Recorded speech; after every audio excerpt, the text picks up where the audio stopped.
edges of a constellation, but even wider, like a star that can bring the morning, but even brighter.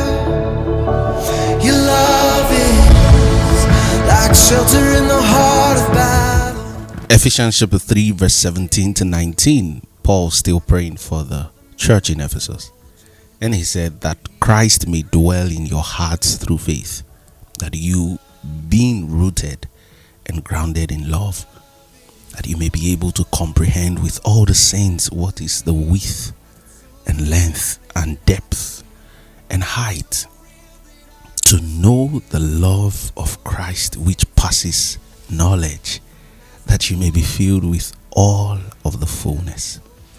And Paul says that you be rooted and grounded. And when I think of roots, one other word that comes to mind is unseen. And just because it is not seen doesn't mean it is not felt, it is not living, and it is not active.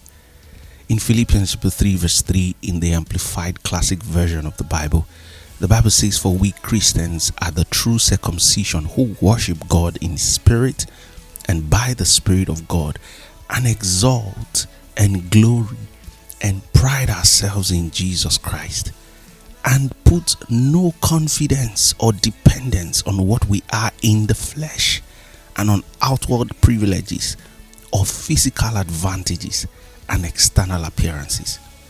Because in our world today, friends, outward appearance often takes precedence, and it is so easy to overlook the profound significance of the unseen.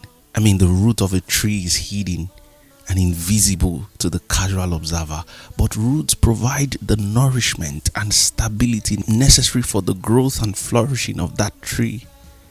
And even the most breathtaking architectural marvels, adorned with the finest materials and intricate designs, would crumble without a solid and dependable foundation. And that is why God transforms in the secret. And that is why he calls us to the secret place. The secret place is the secret of his mighty work. Growth happens in the secret. And sometimes we're so discouraged in our walk with God because we're looking for growth in stages of our lives where growth is not public.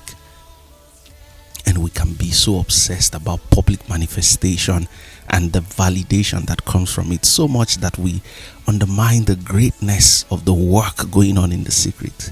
Friends, the devil wants you to be satisfied by the pursuit of public reward so that you never value and give attention to the work of God in you in the secret.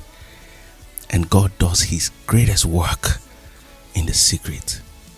Friends, the enemy uses chains to keep us bound, but God uses roots to bring us life. Have a blessed day, friends. There's nothing better, there's nothing stronger. I've seen it for myself. There is nothing like your love. You're so much greater than all this world